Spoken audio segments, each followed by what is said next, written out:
ngi leen nuyu ku nekk turam ak santam di leen ñaanal ajuma jàmm ak salaam ñu am mbégte tey di dalal suñu studio bi Djim Dramé chercheur la fale ci IFAN te tamit dafay gestu ci mbirum religion mbirum islamique ci bëri xam ngeen ne xalif général de Tidiane am na discours bu mu def pratiquement ëpp na ñaari waxtaan ak sénégalais ci lépp ci coronavirus bi ci perte des valeurs ci taxawaayu sénégalais yi ci nu ñu war a delluwaat suñu xel ba naan virus bi ñëw fii balaa la yàlla moo ko wàccee ndax nit ñi lu bëree bëri xamante ne yàlla da ko doon tere dañ koy maanaam jëfee ci seetlu rek balaa ñuy xuus ci débat bi seetlu nañu dëkk yépp ci àdduna bu légaliser homosexualité ak lesbienne gis nañu virus bi nu mu def ak jëy ay 100 000 300 000 morts moo fa am ku ci bëgg am lu la wër boo xoolee États-Unis xool Afrique du Sud xool Espagne xool France dëkk yëpp légaliser loolu musiba am na fa waaw moo tax ñu war a jàngat virus bi lan moo nekk ci ginnaawam au-delà de feebar ji moment dégg nañu xalif bi wax waxtaan ak sénégalais yi lu bëri ñaari waxtu première maanaam question ban jàngat la ñu mën a am ci discours xalif bi bismillahi rahmaani rahim wasalaatu wasalaam ala nabiyina muhammadin wa ala alihi wa sahabati ajmain Alassane maa ngi lay nuyu naa la di nuyu ñi nga xam ne ñoo ŋànk liggéey bi fii waaye tamit ñuy déglu di ñu seetaan muy góor jigéen mag ndaw di la santaat ci woote bi nga woote ñu ñëw di jàngat càmbar as lëf ci li nga xam ne moom la discours bi nga xam ne moom la xalif bi def sëñ Babacar Sy Mansour yëg-yëg bi nga njëkk am moo di ne da ngay gis ne nitu diine bu am sens de responsabilité jóg na wax ni nga xam ne noonu la ko ay maamam daan defee boo fàttali ko El Hadj Malick Sy ëpp na téeméeri at ci gannaaw lu demee ni peste amoon na ben jamono yooyu la autorité coloniale yi ak ñoom ñëpp dañ doon fexe di jëm ci sëriñ si sàkku seen ndimbal ñu dugg impliqué wu ci lutte bi pour que taalibe yi mën a dégg ndigalu médecin yi Alaaji Malick Sy dem ñàkku ji Alaaji Malick Sy naan yàlla ko yàlla yërëm wax nañ ne dafa jóg dem ñàkku ji ay taalibe yi jóg dem ñàkku ji kon tey bu fekkee ne plus de 100 ans après ab sëtam ñëw wax li yaakaar naa ne day mel ni dafa sof jëfam ca li nga xam ne fa la mag ñi nekkoon suñu mag ñu baax ñi naka jëkk bu question amee question nationale bu mel ni nii dañuy jóg taxaw ñi war a wax ñi war a jëf maa ngi fàttali ko demee ne sunu maam Thierno Ouleye Tambidou vers 1867 bi Maba faatoo mu amoon ay xëccoo diggante doomam Sayer Mati ak benn taalibeem Birane Cissé Thierno Ouleye Tambidou dafa bind lettre kilifa yi nekkoon ci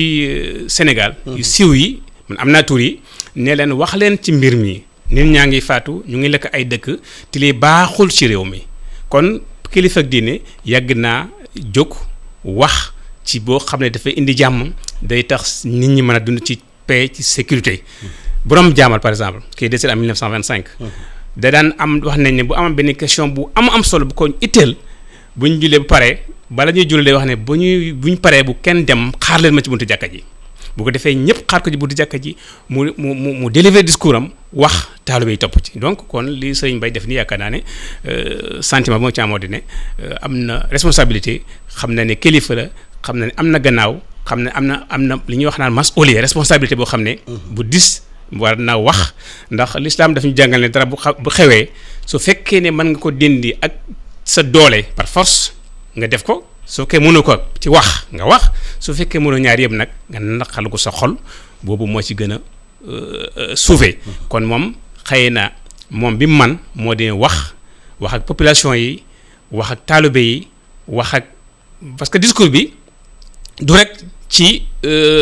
taalibe Tijaan mais da ko délivrer pour que population yi moo xam jullit nga moo xam chrétien nga moo xam animiste nga ñu xam ne lii de pandémie la dañ ko war a moytandiku te pour moytandiku nag lii ak lii moo war moo tax def naa ne mu génne discours bi tey. am na fu mu maanaam wax ci point yu bëri. ñëw na ci perte des valeurs. oui que Sénégal léegi kenn xàmmeetul Sénégalais yi. ci réseaux sociaux yi. saaga yi xastante bi. bunti kenn du xeet bi ak yooyu. dafa mel ni réew mi léegi dafa tourné.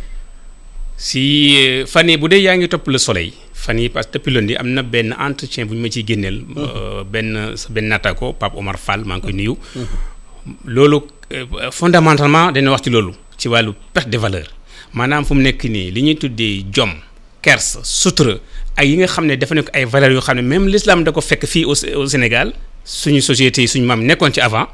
yooyu fu mu nekk ni dañ ko xaw a ñàkk totalement te léegi nag société bu fekkee dafa bëgg a dund te amul valeur yooyu le boobu société amul avenir. benn poète arab wax na ko nee na fekkee ne da ngay dund te amuloo ay valeur morale sociale religieuse société boobu moom amul benn avenir kon moo di ne li ñuy dund nii ñu seetlu ko ku nekk mante dut sa baaraam maanaam ñàkk kerse gi ñàkk yar gi ñàkk discipline bi et puis ñàkk ormal ki nga xam ne sa waajur la wala mën na la waajur wala sa mag la yooyu fu mu nekk nii dafa dem ba nga xam ne jaratu sax ku nekk ma nga ci dur sa baaraam lan moo ko waral nag ko dafay laaj couche yëpp toutes les couches sociales du pays ñu jéem a ko waxtaanee wala boog la sëñ Cheikh Ahmad Tidiane daal wax radiyallahu anhu naan nañ ko nëppal wala nañ ko sangat loolu day baax ñëpp ndax valeur nit mënul dem sans mu dund ak ay valeur ñi nga xam ne sax tey dañuy xeex islam bi boo leen xalaatee ñoom seen dund dëgg-dëgg ñu ngi dund les valeurs islamiques sans reconnaître ne ñoom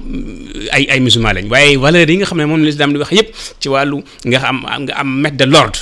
am discipline am yar nangoo liggéey respecter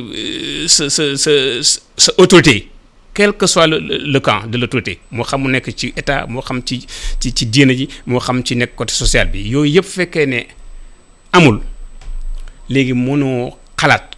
mënoo prétendre benn réew moo xam ne mën na avancer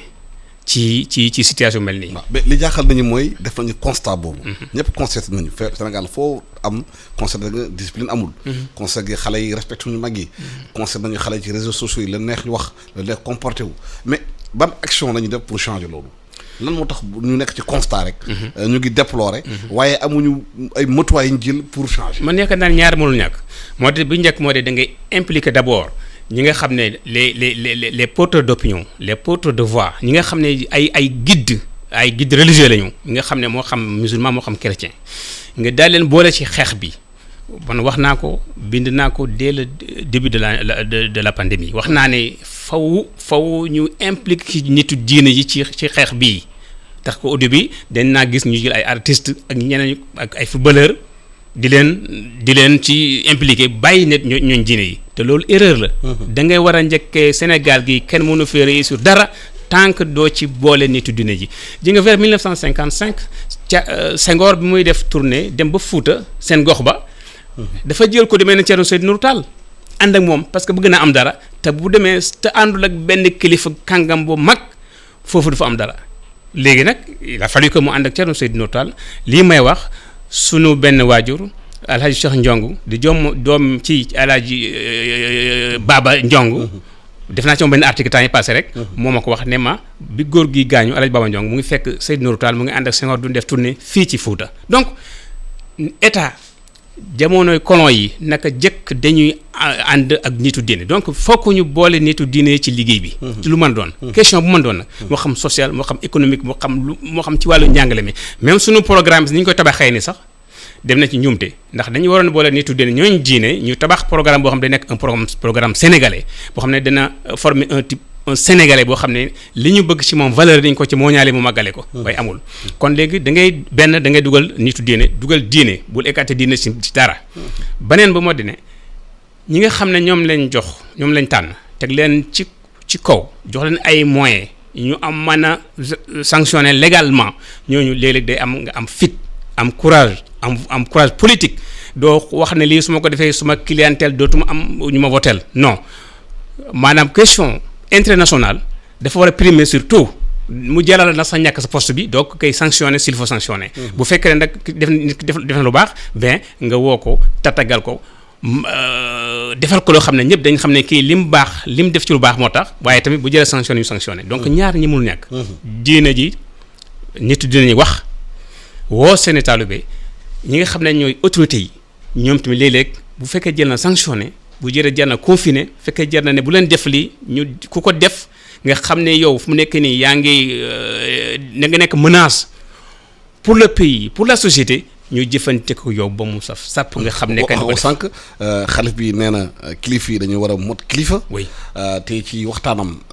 nee na ci assemblée nationale. concerté de yenn député yi. forom def liggéeyal askan wi. maanaam ñu askan wi moo leen wooteel pour ñu liggéeyal ko. ay xuloo ŋaayoo saagante xeex. ci télévision xale yi nekk ci kër yi toog di seetaan loolu. booy seetaan des fois sa assemblée seen débat yi le niveau est trop bas ay xastawante ay saaga koo xam ne nit war naa ruus sax nekk ci place publique di wax loolu nga dem ba assemblée ñëpp di la seetaan ngay wax yoo xam ne amul benn njëriñ pour ci société bi alors que yow dañu la kopp tey peut-être 165 députés parmi combien de millions 16 millions nga war a préparer mate ko ci wàllu xalaat ci wàllu réflexion bi. ci wàllu comportement bi sax d'ailleurs ci wàllu jikko ji ci wàllu wax ji mais léegi dafa mel ni damaa xamul nag lan mooy problème bi ndax ni ñu tànnee mu am problème wala war nañu seetaat daal gëstu ñi ñuy yónni assemblée ñu war ko matee ba nga xam ne kenn ku nekk fa nga nekk da nga fa wax pour plaider pour des causes nationales pour société bi pour sa gox pour tamit pour le Sénégal pour l'intérêt commun du Sénégal mais loolu moo ñu xam manqué fu mu nekk nii. mais est-ce que bu ñu gasee ba si biir bu ñu xoolee bu baax. du njaboot bi famille bi ci boppam moo am problème. ndaxte ñi nekk ci mbedd mi ci kër yi la ñu jógee ñu nekk assemblée tamit kër yi la ñu jógee bu fekkee ci kër yi borom kër yi mooy jigéen ak góor amatuñ fa baat xale yi lan neex def kenn bàyyi na lan neex lañu def est-ce que du loolu moo tax ñu yar ay sorte de mala ñuy bàyyi ci réew mi ñu doxantu. mel na ne xale wax na ko sax loolu démission bi parents yi démissionné nit dina dañ koy yàgg xeex alxuraan moo ñu ne qu anfusakum wa ahlikum naara na ngeen ne moytandiku safara moytandiku ku seen ñooñ yi. ñooñ nag mooy doom yi sët yi jarbaar yi ak képp ko xam ne jege na la su fekkee ne kenn ku nekk bàyyi nga lii bu baat tool bi de set wecc ku nekk say doom ba lañ yore ni nga leen war a yare maintenant dégg ko demee ni Keba Mbaye yal na ko yàlla yërëm. benn bis mu ne ay doomam bu ñu demaan jàngi école bu wàcc bu ñëwee lu mu xat dana leen déglu lañ jëlee ca bis ba ca daara ja la ca baax mu garde ko. la ca baaxul mu tel ko raxas ba mu set mais tey ban parent d'élève moo am jot xale bi wàcc nga ñëw déglu ko mu wax ne lii laa jëlee tey ci école ba mu raconté la ci journée bi amatul léegi da ngay ñëw fatigué sonn doo tal sax xale yi doo tal sax xool seen éducation seen enseignement seen dara doo ko tal démission boobu parents yi démissionné nag kooku bokk na ci facteurs yi nga xam ne moo ñu indil tey ñombe bi mooy perte de valeur bi nga xam ne ñu ngi koy dundee fu mu nekk nii kon parents yi ñoom en premier lieu ñoo war a jóg bu ñu deferee ba mu baax jox école bi tamit defer bu njëkk de daara yi noonu la woon daara yi parent bi day defer jox daara ji defar bu paree moo lay formel ku demee ni Xaari Amar Fall ku demee ni Alhaji Malick Sy premier de Bundu ku demee ni Borom Jaamal ku demee ni Cheikh Matar Kala Dramé ku demee ni Sëriñ Touba ku demee ni Alhaji Malick Sy ku demee ni Alhaji Omar Ndaw ku demee ni Thierno Hamdoula bu fële tamit na jàbbe ñooñu njëkk parce que kër gi mooy defar jox daara ji léegi nag kër gi day defar wala sax du defar yóbbu ca école publique far mu jekkale ko du fekk dara ci wàllu éducation dara ci wàllu yar enseignement seulement te enseignement kese doyul. est-ce que dañu constaté mooy accompagnement des parents doon am ci xale yi mu amatul parce que gis nañu aussi ay xale yu ndaw xëy na bu ñu motee dem wuti jabar bu ñu ko amee génn kër waajur yi dem doy seen appartement am seen i doom maam dafa amoon solo ci yaru xale yi ci suñu aada mu doon bu demee liggéey maam di tey xale bi waxtaan ak moom di ko léebal di ko xamloo adduna bu fekkee papier mais boo fekkee appartement yow ak sa doom rek nga naan modernité moo indi est-ce que loolu moo indi problème bi léegi xam nga ñun dafa mel ni daal dañuy la vie occidentale bi la am bitum réew dañuy seet ñun lañuy si ñaax ñu importé ko parce que le respect de l'ordre duñ ko indi fii duñ ko importé donc dañuy xool jël sa soxna dem luy sa appartement léegi nag ki nga xam ne moom mooy ñi nga doon sonn waajur yi nga teg leen fële doo leen toppatoo soxna si du leen yëg léeg-léeg nga jaar fa dimanche wala benn weekend nuyu leen wàññeeku xale yi bu ñu màggee valeur yi nga xam ne moo nekkoon ci suñu parents yi mais kenn duñu am ko leen ko jox ndax yaay ak papa ji xëy na bu ñu xëyee liggéey nañ xale kii dem na école xale yi dem nañ école léegi ki nga xam ne nag mooy waa maam ji nga xam ne moo waroon nekk ak ñoom di leen waxtaanal seen histoire ci wàllu papa ji ci wàllu yaay ñooy kan fan lañ bàyyee ko lan lañ war a bañ lan lañ war a nangu yan valeur lañ war a accepter xamal nit du wax lu mu xamul nit warul jaxase ay mbokk nit warul yu bëree nga xam ne dañ la koy inculquer. dañ la ko inculquer ay valeurs yooyu le nit du jël lu mamul nit du sàcc nit du jël intérêt bi nga xam ne ñëpp ko bokk mu daal di ko jël def ci poosam nit ñi di xiif yooyu boo ko mooñaale boo koy wax xale bi muy ko màggal di ko màggale ben ëllëg bu demee ci école ba génn dana am loo xam ne mu ngi ko jëlee ci kër gi même boo ko jëlee tey Sénégal yóbbu ko France wala Amérique fu mën a nekk li maam ji def ci moom noonu la ak parents yi loolu moom da koy garder de manière intrinsèque du mën a soppeeku moo tax léegi nag bu fekkee da nga nag jaar am séparé diggante xale yi ak seen i maam y a problème xale yi duñ gis ku leen yar bi nga xam ne éducation bi ñu soxla nga xam ne moom mooy société moom la soxla loolu aussi benn facteur la ci li indi perte de valeur te yaakaar naa ne ku demee ni xalifa bi junne na xale bi wax na beneen mot bu am importance mooy Sénégalais respecté wu suñu seen parole maanaam nga wax dara respecté nga wax dafa mel ni réew mi ñi dul wax safaan maanaam bañ wax dëgg dafa law ci réew mi nga xamoon ne booy wax dëgg sax da ngay tiit ndax yaa nga wax dëgg alquran dafay tudd lu bëri wa awfu bil ahd gis nga xalifa bi mu wax ñaare bu dee jàng alquran da ngay xam ne aaya bi lay tudd da koy wax directement wa awfu bil ahd inna al ahda kana mas'ula bokk na ci respecter parole respecter rendez-vous donné nga respecté ko boo xasee wax bu ci dellu gannaaw yooyu nag aussi ay valeur la. Sénégal bëgguñu ko wax dëgg de. moo ñu indi musiba bi boo waxee dëgg ñu ne kii allemand la par exemple. xalifa bi yàgg na lañ ko tuddoon allemand sëñ Babacar Si bi bala moo nekk xalifa allemand lañ ko doon wax ndax ñi mee dëgg gi boo ñu ne kii allemand la waaw dëgg nga xam ne dafa nekk benn valeur islamique boo xam ne dañ fondamental dañ ci juddu yaro ci moñañu ko boo ko waxee ñu ne yow du ñu wax ne kii julli la dañu wax ne kii allemand la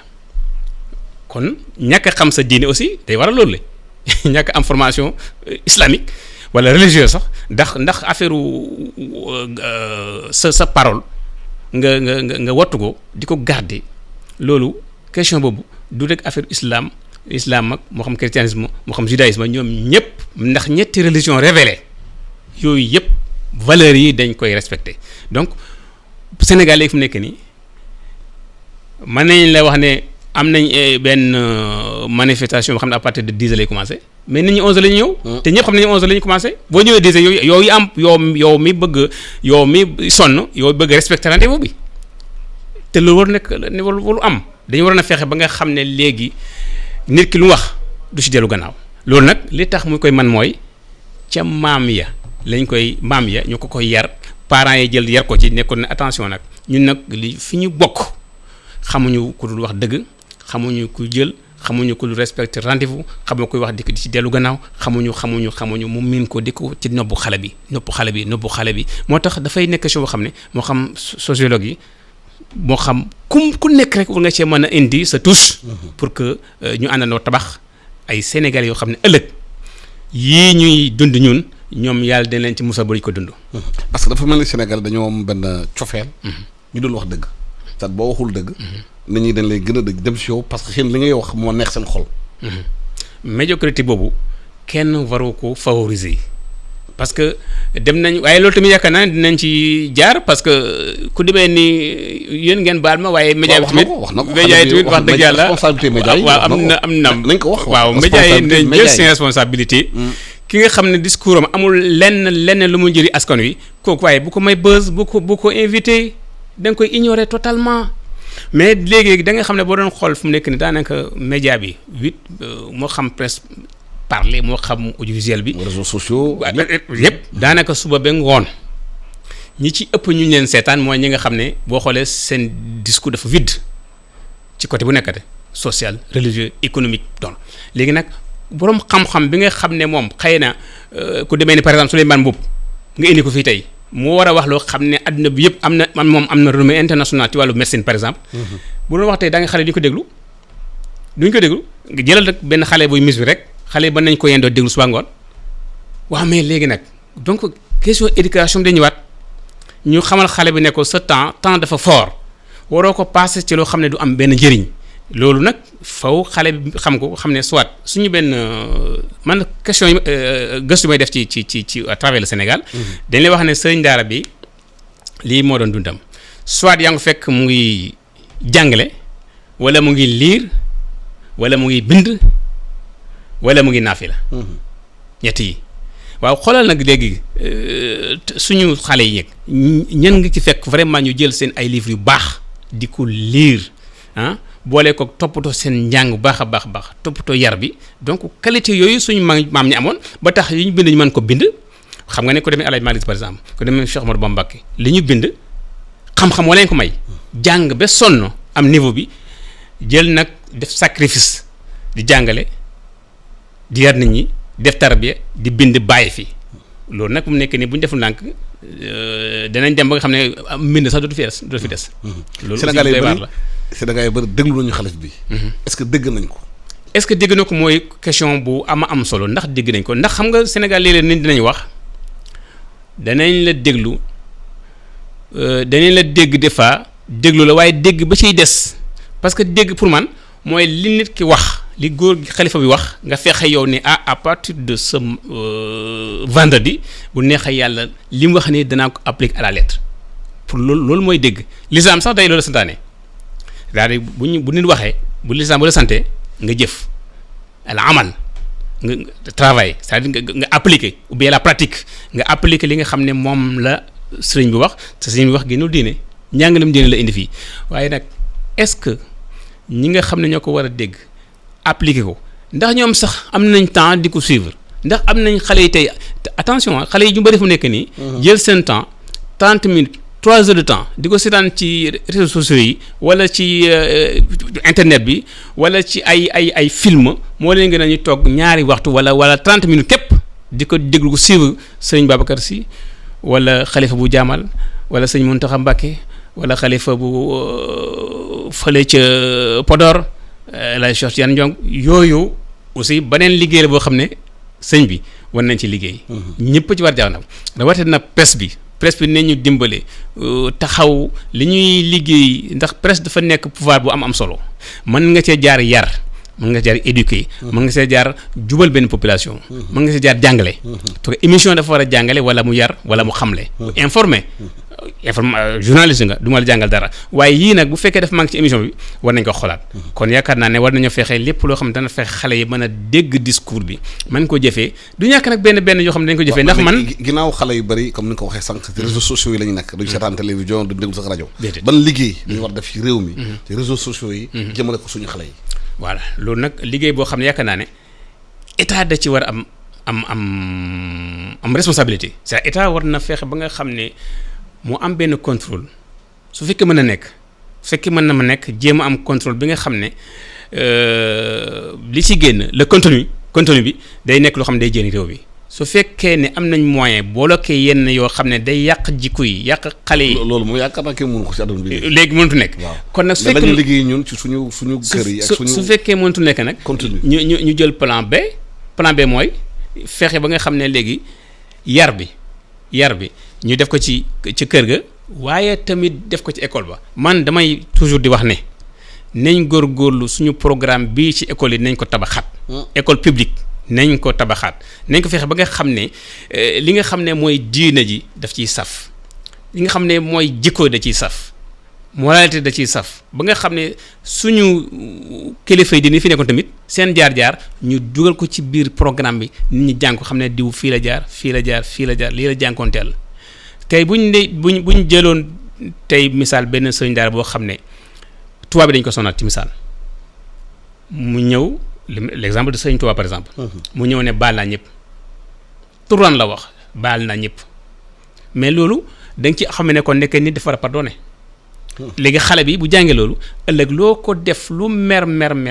du taxaw yow bëgg laa fagagal bëgg a faat sa bakkan mais xoolal léegi rey nu mu bëree rek ci réew mi.